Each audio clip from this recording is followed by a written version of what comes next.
At the UN Human Rights Council, 70 countries, led by a representative from Belarus, backed China for its policies on Hong Kong.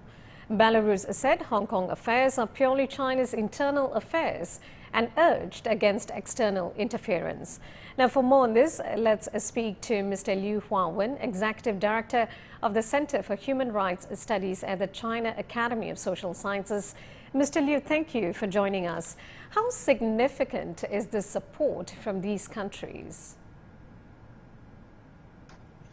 Yes, the joint statement on behalf of 70 countries is quite fair and objective.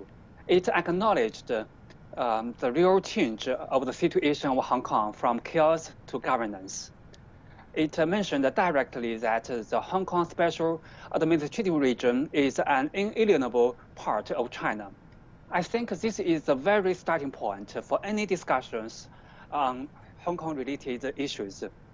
The joint statement also pointed out that since the China's law on safeguarding national security in Hong Kong came into force, the Hong Kong city has got rid of turbulence and gradually restored stability.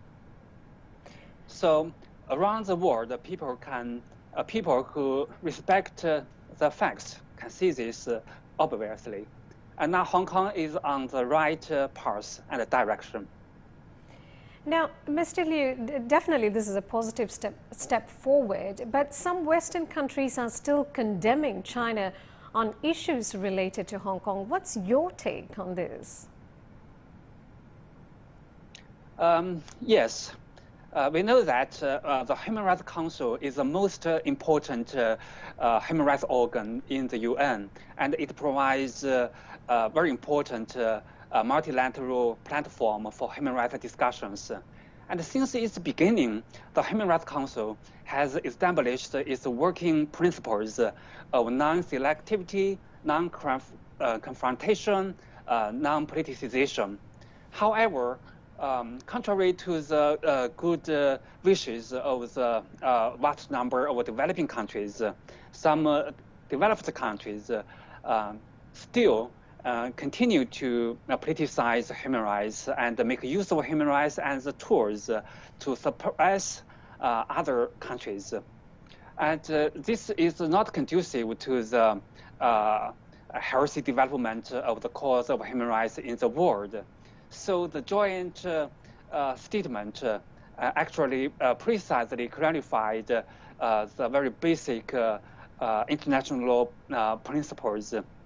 And I say for the healthy development of human rights cause, the Human Rights Council should move in the right direction. And now the joint statement precisely represents the due change for the Human Rights Council for the future. All right. Thank you, Mr. Liu, for those perspectives.